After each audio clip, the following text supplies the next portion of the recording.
My name is Dearbhail, and as Michelle said, I'm the Group Business Editor of Independent News and Media. I'm just celebrating my first year in the job this week, actually, and it came about from probably what was one of the bravest things I've ever done, which was a number of years ago. I did something that a man might do, and I went for a job that I wasn't quite prepared for. I didn't get it at that time, but actually when I was sat, I kind of did it as a flag-waving exercise to say, look, I'm here and I'm interested. And it was only when I was in the boardroom, down to the final three, answering questions about my 100-day plan, that I thought, uh-oh, there's a chance I might get this.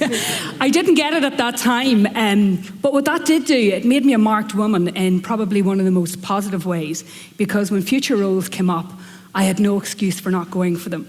And it was as a result of probably that brave decision that I'm sitting here today in my role. And all week long I've been asking friends and colleagues and my sisters, I have 4 sisters, no brothers, what's the boldest thing you've ever done? And the response initially is, what kind of bold? Define bold. And it's really interesting because if you consult a dictionary, you'll find that it means to be fearless, to be enterprising, to be courageous, to be audacious. But it also has many, many other meanings. It can mean to be cheeky or impudent. It can mean to be brazen or shameless. And I wonder when the UN were coining their fabulous Be Bold for Change, did they know that being bold has another meaning entirely in Ireland? But being bold is not a bad thing. It was Eleanor Roosevelt who says that well-behaved women rarely make history, so let's not apologise for it. It's a privilege for me to be here today because the women who are on this panel come from very diverse sectors. They have very, very different perspectives. But what unites them is that they're all outstanding leaders in their field, and what they all share is an extraordinary courage to get to the roles that they have. Who we have Sasha Wiggins, the CEO of Barclays. We have Sinead McSweeney, who has lots of different jobs, but I'll go for the shortest one, which is she's the Managing Director of Twitter in Ireland. She also is the Vice President of Twitter and has responsibility for policy and communications across the whole EMEA region. We have my fellow County Down woman, Ellvena Graham, who's the Chair of ESB, one of our largest utilities. We have Dr. Orlaigh Quinn, who is the Sec-Gen of the Department of Jobs, Enterprise and Innovation. You always have such long titles, it's so tricky. And we also have Lorna Ross, fairly new to these shores. She is the Group Director of Fjord. So please give them all a huge warm welcome. And I want to go to each of the women first because we're among girls and our lovely male allies. So we're all friends here. Tell me, Sasha, what is the bravest thing you have done in your career?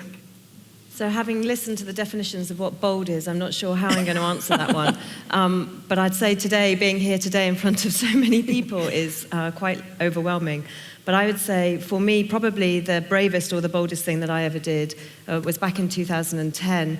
I was offered a job to work as the co-head of the private bank in London for Barclays. My daughter, I just had a little girl called Lucy. She was 10 months old at the time. And I went to London, and it was fabulous. Fabulous for me, in the sense that my career really started to gather very significant momentum. I had an amazing team who worked with me, and we were doing really good things for about 1.5 to 2 years. It was during the financial crisis, which was quite a tough time, but what it meant was that I worked harder and harder and longer and longer. And I sit here today, not proudly at all, but saying that I genuinely cannot remember the first 2 years of Lucy's life. And it got to her being about 2, and I thought, do you know what, this just can't continue. And my husband had said at that point, enough is enough. If you want to carry on working like this, that's fine. But we're going to go back and live back in our home in the southwest of the UK. So I was faced with quite a bold decision. Do I stay in London and advance my career, and I was on a good trajectory, or do I step back and spend some time with my daughter? And I made a decision to step back and spend time with Lucy. And actually, it was a pivotal moment now in hindsight for my career. The CEO of the private bank made the decision at that particular point in my career that I was bold, I could make decisions, but most importantly, I would make decisions for the collective as opposed to the decisions for myself. And actually, since that day, he's become a huge inspirational role model to me and helped me propel my career over a number of different ways, but in a way that meant I could be a good mummy as well as a good career person. So it was bold because I stepped back from the trajectory I was on. The lesson to me in that is you can step out when you need to and you can get back on, but it has to be the right time for you. So I'd say that's probably my boldest, but probably not my proudest, because not remembering 2 years of your child's life is not great. Something probably many people can identify with. Sinead, you created a job for yourself. I was working in Leinster House in the Dáil Inn as a civil servant, as a transcriber in the debate section, but I really wanted to work in politics, and I had done the bar. So I had legal qualifications, I enjoyed communicating and effective communication, and I approached Bertie Ahern and said, I've been observing Dáil proceedings, and I think that your team needs somebody to prepare people for the Dáil, for question time and for set pieces within the Dáil. And I hounded him, and eventually he agreed and he gave me the job. And what was his response when you asked him, when you told him, you have a problem here, I can fix it? He was very open to it. And I think something that Bertie Ahern has never been given enough credit for is in 1996, when Fianna Fáil were in opposition, he built a background team of really young people. We were all in our 20s, and we were about half and half male and female. And all of those people have gone on to, really interesting places, both in the private and public sector. Mandy Johnson was one of those people.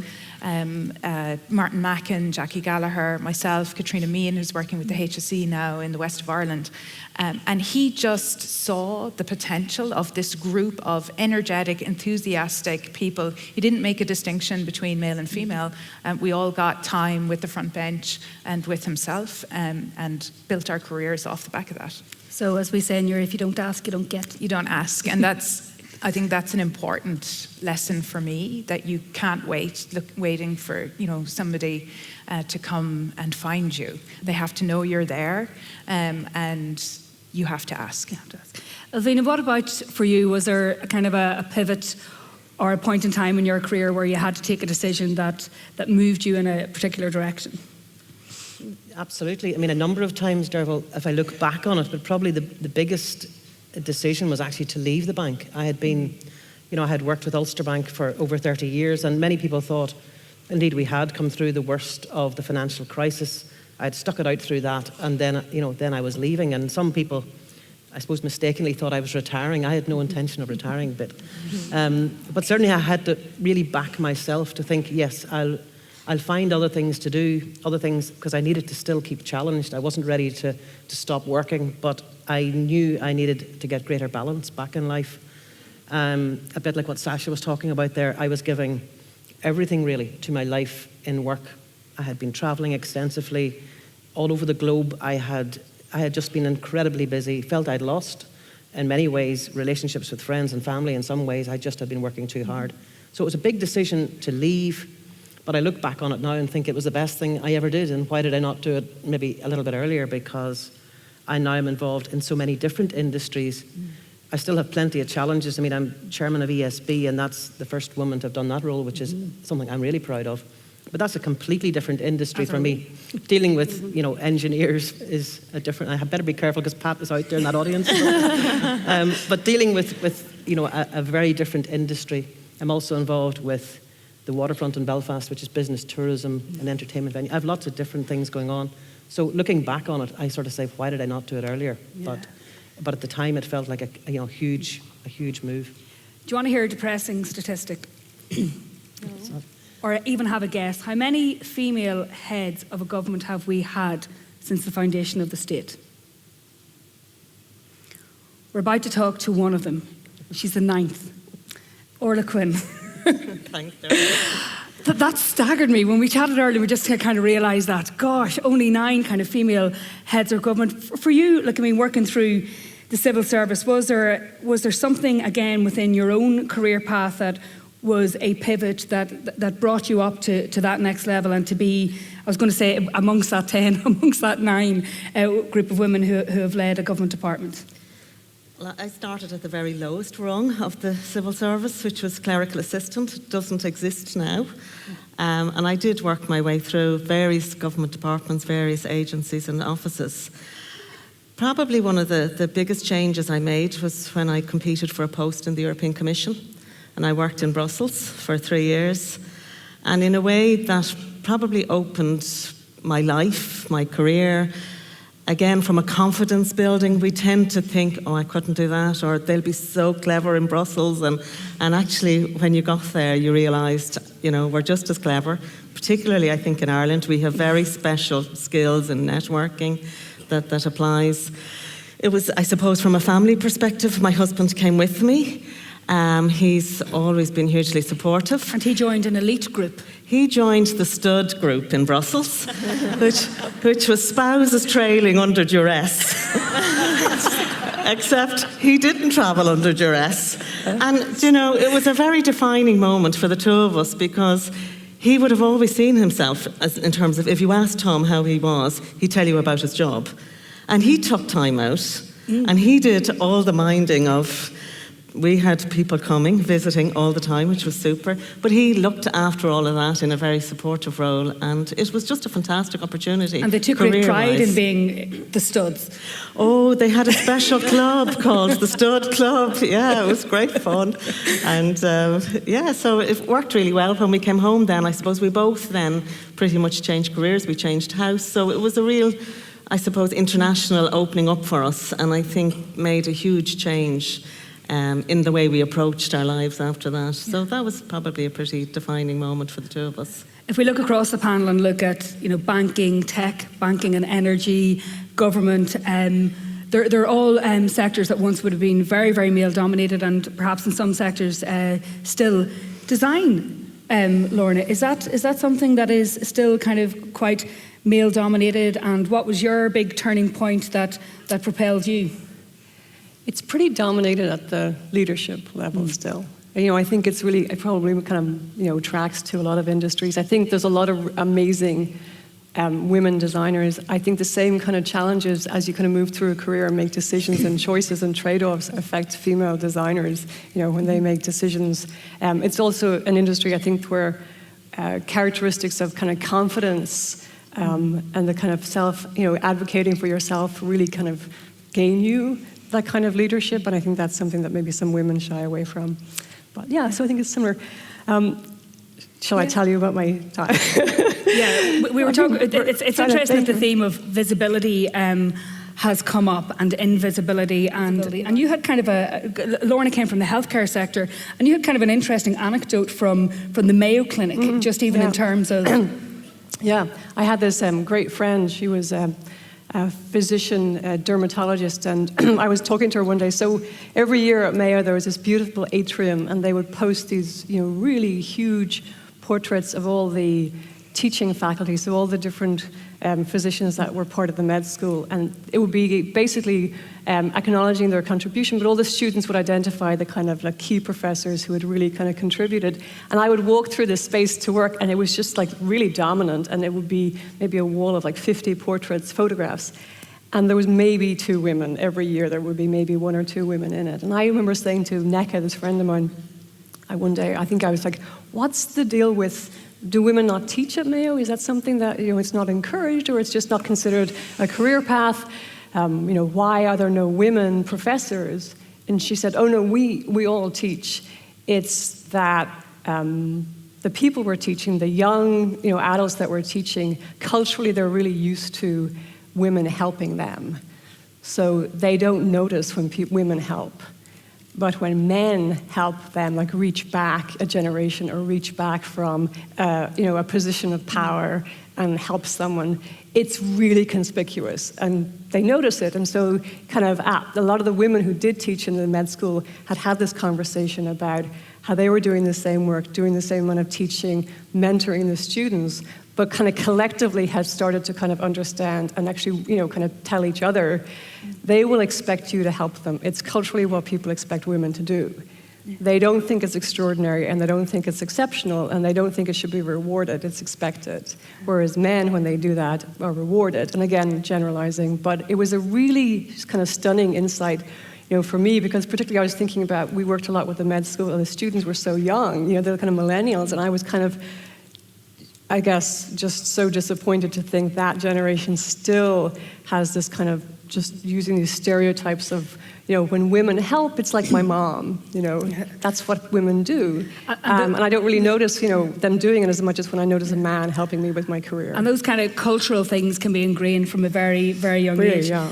Ellvena, we had a brief chat about glass ceilings, but you have a different take on it in terms of, is it really a glass ceiling or is it a sticky floor? Do women impose these restraints on ourselves? Are we sticking to the floor instead of shattering ceilings because of cultural things that we impose on ourselves or not? And I think it probably is a combination of both, but definitely I think sometimes we hold ourselves back, and that has been described as a sticky floor where, we ourselves don't even go to the ceiling. In other words, we don't apply for the jobs. We have to be 100% ready for something or 110% ready before we'll apply for the role. And it's that confidence. And I certainly go back to my own upbringing where I had two brothers, and, I was treated just the same as the other two. In fact, I probably did more. We had a business which was everything to do with cars and motorbikes and things. I learned to ride a motorbike just the same as my brothers did. So I did everything that they did. And my father certainly expected the same things from me. So I think I never felt there was anything I couldn't do, if you like, because I was a woman. And sometimes it's just ourselves, it's our own confidence. Now, there's lots of other things at play, of course. But I think it's that confidence to push, at least, and to lift your feet off the floor. And if you hit the ceiling, well, that's a different matter altogether, but at least you've gone there, and that's slightly different. So did you ever have to be persuaded into a role or given that push to get you across the confidence gap? Yeah, so I think what you've just said is absolutely correct, which is that women, and it's proven in research, that women do feel the need to tick every single job criteria before they'll even apply for a job. I think, therefore, that whilst we as women need to check ourselves and be bold and take decisions and put ourselves in situations that we wouldn't think we could be in, I do think organisations have a duty to respect and understand that that's a fact, and to reach into the organisation and help people understand that they could take on more. So, for example, the job that I'm doing today, genuinely, they showed me the job criteria and they said, Sasha, will you have a look at this? And I looked at it and I said, well, I can't do about 80% of it. I've never been a corporate banker. I've only ever worked in private banking. I've never run a balance sheet. I've never run a business end-to-end. And then they said, and it was our talent team in the UK said, but look at all the things you can do. And they were sort of academic. It's like, well, yeah, I can do those things, but I can't do all these things. So I have to say that from a personal perspective, I absolutely would not be here today if Barclays hadn't reached in and helped me see that. Now, I had to go through a process, and it wasn't sure that I was going to get offered the job. They interviewed me 7 times for it, so I think after 15 years in Barclays and 7 interviews, you would think that they would know. But I do think organisations must understand and appreciate that women just work slightly differently to men. It doesn't make them better, doesn't make them worse, just makes them a little bit different. And we need to have initiatives to focus on that. And Orlaigh, obviously the civil service is trying very, very hard to bring women through that confidence gap. Do you find, like in your own experience and looking across the organisation, that are women reluctant? Is the experience that we've all been speaking to, is that something that pervades even in your own area? Absolutely, and I certainly echo the comments about confidence, because all of our data tells us that when women do compete for senior positions, they actually do better than expected, and they compete outside. But it's getting people to that level. I mean, I'm working with 3 other Secretaries General across the civil service. I would have headed up a major reform programme in public expenditure and reform, and we did a whole action plan, and one of those actions was about trying to achieve a better gender balance. So I'm working with 2 Secretaries General who had no women on their management board, and have really taken a lot of actions to increase that. And we're putting in place a whole series, and it's a whole range of different actions that'll have different impacts in terms of, for us in the senior civil service, some of the family-friendly practices didn't apply. So a lot of women would say, well, I'm not going to give up, what I have to compete. Some of it is definitely around the role modelling, and if you don't see senior people in those role models, that visibility. I was an IT manager at one stage in the Department of Arts and Culture, and I used to go to the IT Managers Network, and I frequently was the only woman in the room. So again, you would think in areas like IT, you'd have a strong women presence, and it's not there. So even outside of the department, like again, in terms of what we would do, we run a lot of women entrepreneur programs, and again, if you look at entrepreneurs in Ireland, it's 2-to-1 for men and women, and some of that is... And yet when you run female-only or entrepreneur schemes, the amount of people applying for them is so much more significant. Yeah, and we're doing well. Again, we're getting a lot more women coming forward, but it's the confidence, the perception of women that they can't get access to finance. There's a whole range of areas, so there's not one solution. I think what you need to do is really, for the individual, what are the issues that we need to try and address to help people? And I think days like today, Dearbhail, again, just a big signal. If it gets people to pause and think, that's really important too. For many years, Sinead McSweeney was the most important woman you'd never heard of, unless you were in the world of politics, because as one of the biggest backroom stars in Irish politics, she was the woman behind the men in many respects, whether it was Bertie Ahern, but also when you made that move to take on the role of communications with the PSNI and later with Garda Síochána. Sinead was always the woman behind the men who, with one glare, could tell them, without saying a word, could tell them to shut up. But for you, Sinead, going from, and I interviewed Sinead recently for the Sunday Independent, we sort of looked at this. You went from a very backroom role to now a very, very public role. Was there a confidence gap issue that you had to address, or was it something you've been working on over time? I think there's an element of both. It was something that I realised I wanted, and it was actually in a conversation with one of our former MDs in Dublin, Stephen McIntyre, where he said, he actually pointed out to me that I still had that psychology of, as you say, being the person behind the bank of journalists, giving the evil eye to Faulkner Murphy or Hugh Ord, to, like, you've said enough. And he said, you're having that relationship with me, you're telling me what I should be doing, whereas you actually should aspire to be in this role. It's hard to make the psychological shift to actually be the person who's out front and being the spokesperson, and I'm sure it's not easy now for my own communications team because I'm still trying to do their job instead of what they want me to do. But it is a question of almost recognizing. You talked about, I know I can do all of this and I don't have these experiences, but recognizing the links between the skills that you have. And I think it's a different way of learning and developing, building on what you have and seeing what the parallels are. And I think that's something that as senior leaders we need to help those around us to do as well, and to recognize that people who think they don't have skills, that they actually do, and to hear their concerns and hear their needs and help them find the paths. And it's something I want to ask each of you. Have you had mentors or sponsors or people in your life who have been kind of gently guiding you, or maybe sometimes pushing you towards towards the next move? Ellvena, have you had any?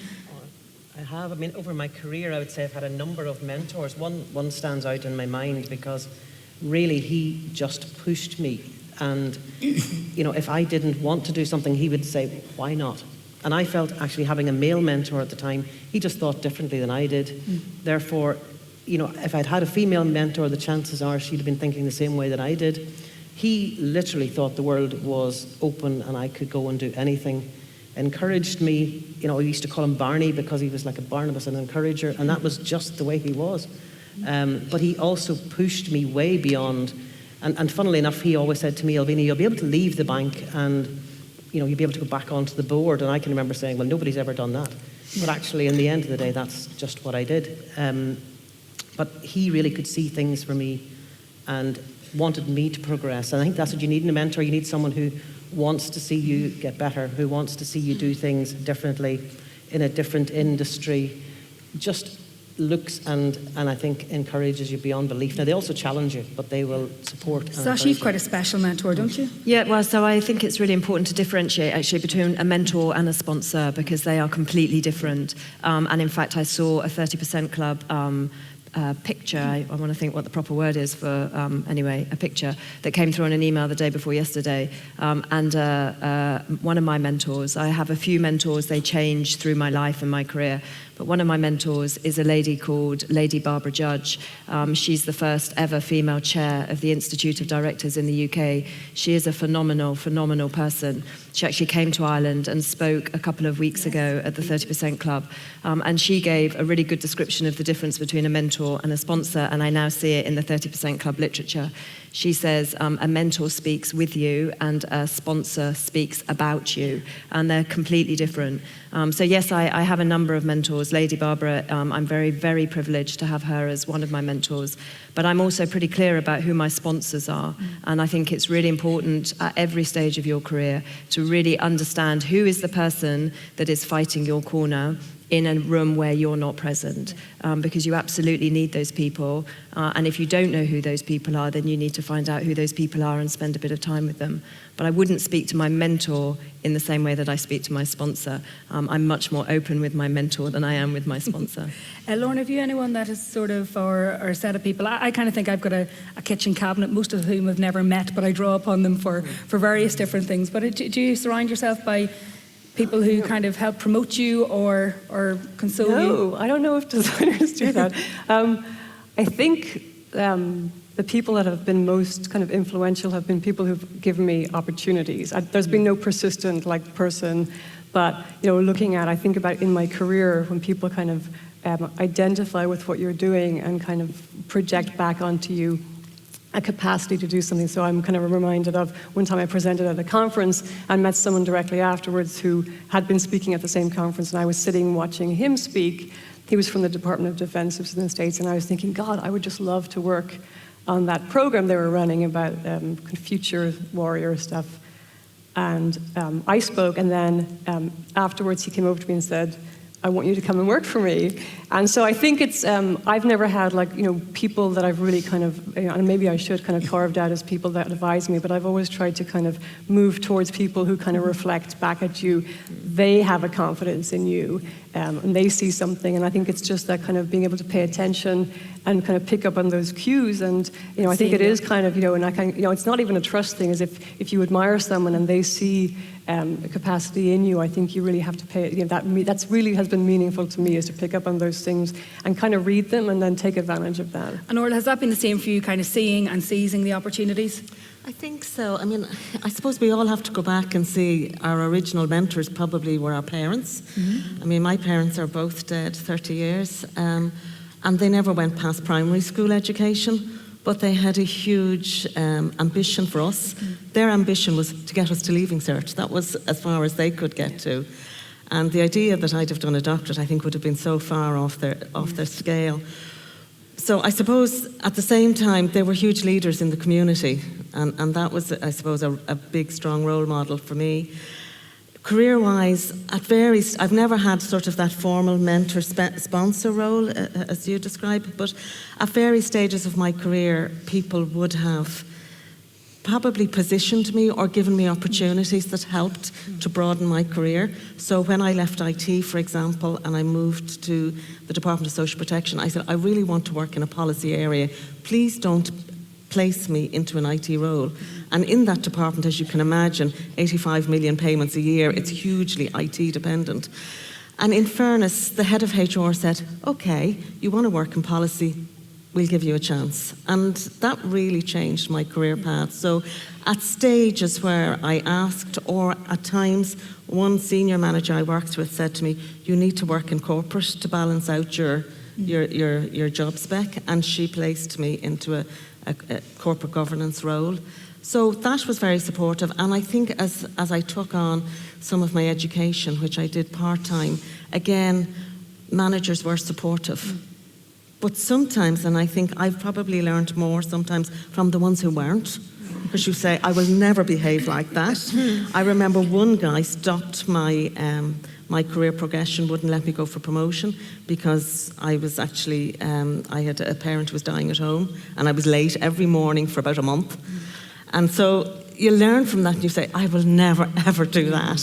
So sometimes it's the bad managers. Yeah. You actually learn a lot from and the good ones then give you the good examples. So. And from adversity too. We don't have too much time left, and I want each of the panel to think of just a kind of a key piece of advice that we'll give to everyone before we leave. But Sasha, I just want to ask you about, I hate getting in discussion sometimes about quotas and board memberships, but just on visibility, there is an initiative that you have that Barclays has done at a corporate level, which has made, diversity not just a KPI, but something that your CEO can measure and make as part of it. You might maybe just explain what you have done at Barclays. So I would, I'm trying to think when we started it. I think it was in 2014.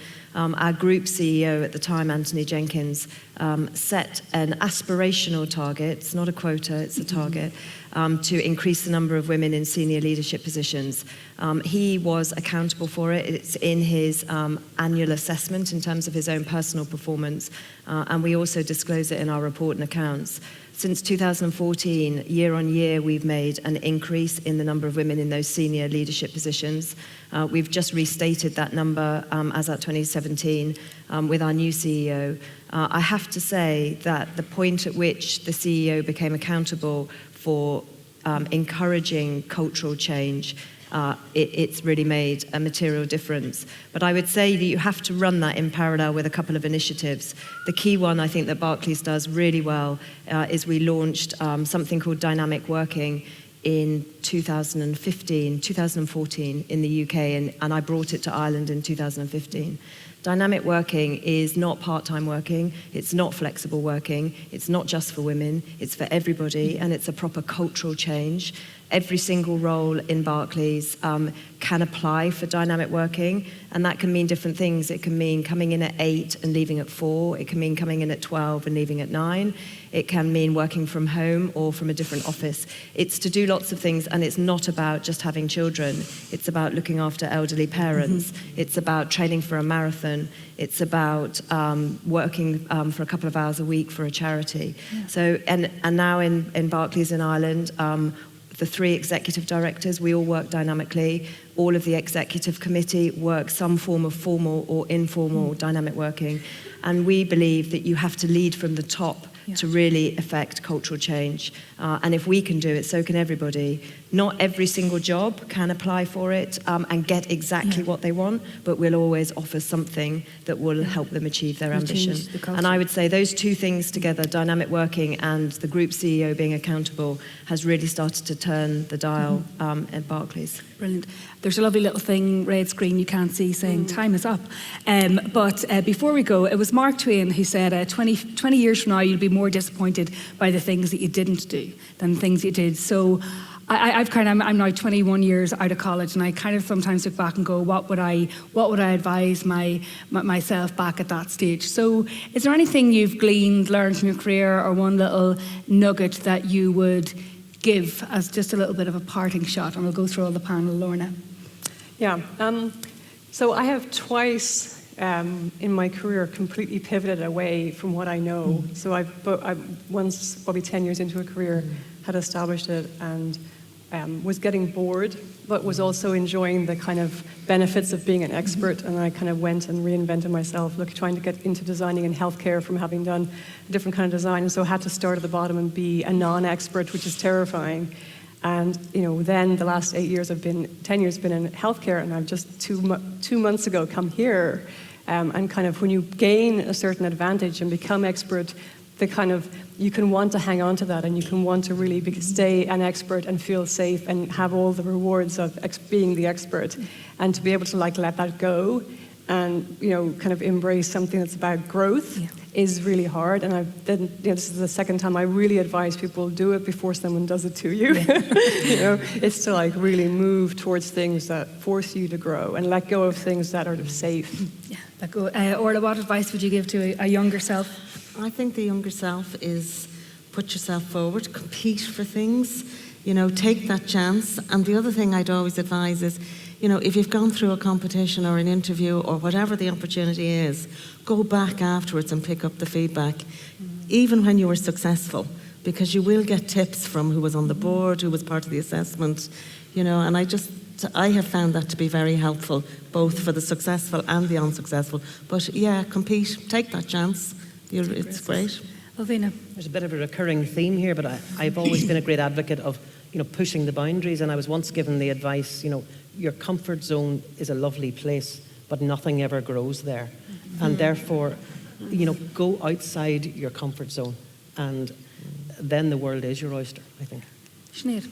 Yeah, I think on a personal level, it'd be similar themes. You know, work with people from whom you're learning, people that you respect is important, and to be bold. And I suppose continuing the theme from earlier, ask for what you want, ask for where you want to go.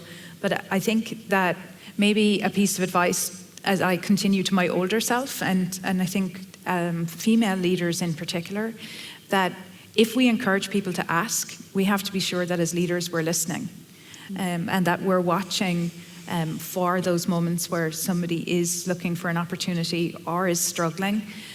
One of the people that I've been most privileged to meet in my life, and I had the opportunity to interview her when she visited Twitter, was Madeleine Albright.